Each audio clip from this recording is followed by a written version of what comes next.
जब 10 साल का था तब उसने दुनिया को वैसे नहीं देखा जैसे बाकी बच्चे देखते हैं।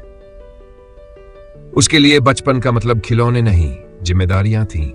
उसका गांव छोटा था लेकिन मुश्किलें बहुत बड़ी थी। कच्ची गलियां, टूटी छतें, धूल से भरी हवाएं और लोगों के चेहरे पर थकान, यही उसकी दुनिया थी। सुबह सूरज निकलने से पहले ही उसका दिन शुरू हो जाता। वह पास के कुएं से पानी भरकर लाता, मां के लिए चाय बनाता और फिर जल्दी जल्दी तैयार होकर स्कूल के लिए निकल पड़ता। रास्ता लंबा था, 5 किलोमीटर, और पैरों में चप्पल भी नहीं होती थी। गर्मियों में सड़क तपती, सर्दियों में कोहरा रास्ता छिपा देता, लेकिन उसने कभी शिकायत नहीं की। स्कूल में वह चुप रहता था, पर ध्यान से हर बात सुनता था। शिक्षक जब कोई नया पाठ पढ़ाते तो वह सिर्फ याद नहीं करता, समझने की कोशिश करता। उसे लगता था कि ज्ञान ही वह चीज है जो इंसान को उसके हालात से बाहर निकाल सकती है। घर लौटकर वह पिता के साथ काम पर चला जाता। कभी ईंटें ढोता, कभी रेत भरता। हाथों में छाले पड़ जाते, कंधे दुखते, लेकिन उसके मन में एक अजीब सी जिद थी। रात को जब सब सो जाते, वह सड़क की लाइट के नीचे बैठकर पढ़ाई करता। कई बार हवा इतनी तेज चलती कि किताब के पन्ने उड़ने लगते। वह पत्थर रखकर उन्हें दबा देता और फिर से पढ़ने लगता। एक दिन स्कूल में विज्ञान की किताब में उसने पुलों और इमारतों के बारे में पढ़ा। उसे समझ आया कि मजबूत नींव किसी भी इमारत को गिरने नहीं देती। उसी पल उसने किया कि वह इंजीनियर बनेगा, ऐसा इंजीनियर जो मजबूत घर बनाए ताकि किसी बच्चे को तूफान में भीगना न पड़े। लेकिन जीवन आसान नहीं था।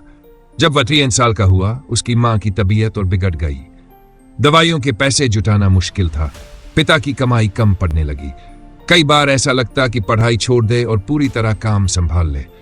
रातों को वह जागकर सोचता रहता, क्या सपने सिर्फ अमीरों के लिए होते हैं। एक दिन मां ने उसका हाथ पकड़कर कहा, अगर तू हार गया तो हमारी गरीबी जीत जाएगी। वह बात उसके दिल में उतर गई। उसने और मेहनत शुरू की। स्कूल के बाद वह बच्चों को ट्यूशन पढ़ाने लगा। जो थोड़ा बहुत कमाता उससे घर चलता और कुछ पैसे वह बचा भी लेता। गांव के लोग अब उसे अलग नजर से देखने लगे थे। कुछ लोग अभी भी ताने मारते, लेकिन कुछ लोग चुपचाप उसकी हिम्मत की तारीफ भी करने लगे थे। 10वीं की परीक्षा उसके जीवन की पहली बड़ी परीक्षा थी। उसने दिन रात पढ़ाई की। परिणाम वाले दिन उसका दिल तेज धड़क रहा था। जब सूची में उसका नाम सबसे ऊपर था तो उसकी आंखों से आंसू निकल आए। वह आंसू दुख के नहीं, विश्वास के थे। उसे शहर के एक अच्छे कॉलेज में छात्रवृत्ति मिली। पहली बार वह गांव से बाहर गया। शहर की ऊंची इमारतें देखकर उसे अपना सपना और साफ दिखाई देने लगा। लेकिन शहर में संघर्ष का दूसरा रूप था। वहां कोई उसे जानता नहीं था। उसे खुद को साबित करना था।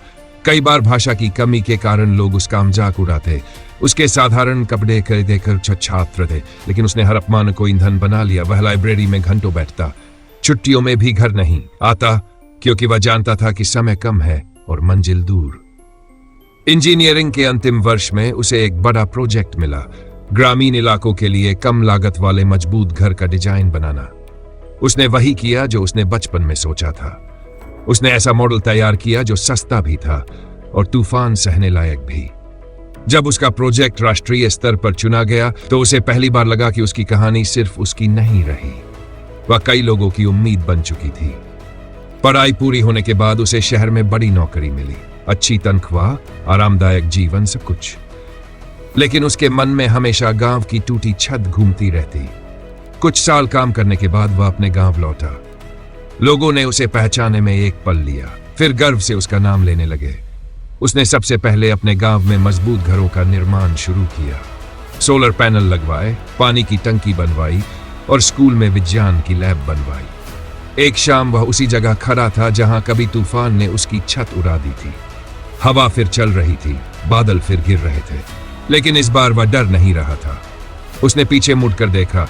अब कई बच्चे सड़क की लाइट के नीचे नहीं, बल्कि अपने घरों में उजाले में पड़ रहे थे। वह समझ चुका था कि असंभव नाम की कोई चीज नहीं होती। असंभव सिर्फ तब तक रहता है जब तक कोई 10 साल का बच्चा उसे चुनौती देने की हिम्मत नहीं करता। तूफान फिर आएंगे, मुश्किलें फिर आएंगी, लेकिन जिस दिन कोई छोटा सा लड़का भीगती छत के नीचे खड़ा होकर खुद से वादा कर लेता है, उसी दिन इतिहास बदलना शुरू हो जाता है।